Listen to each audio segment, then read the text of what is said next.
नमस्कार दोस्तों, मेरे YouTube चैनल पर आपका स्वागत है। दोस्तों, आज वशीकरण मंत्र देवत हम जेन भाई प्रयोग करना है, जैसे मैं बताहा वैसे करना है। तोला सबसे पहले जाना है काली मंदिर।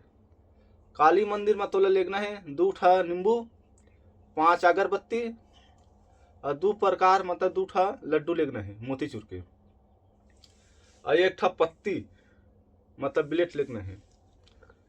कोई भी लड़की ला वशीकरण करना है 5 ठा अगरबत्ती जलाबे, और जो लड़की वशीकरण ओकर नाम से प्रार्थना करे माता काली से।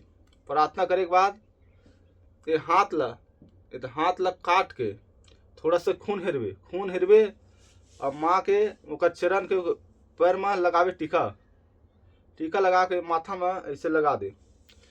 जेन भी लड़की के तो जाना है, जो लड़की वश में करना है वो लड़की ला देखना है। देखते 60 वशीकरण हो जाए, कोई भी लड़की हो सामने जमाइज वो वशीकरण होही। एखर मैं मंत्र बतात हम ये तामसी के। भीतर गढ़ के पावन बैगा जहां बैठे रकत मोली देता, इंदल काट कलेजा खाता सुनो रकत मोली देता। यही मंत्र आए। माता काली के जाबे, हाथ लकाट थोड़ा सा खून में लगा और माथा में से लगा के जिन लड़की वशीकरण करना वो सामने में जाके देख, तुरंत वश में होही। जय माँ काली।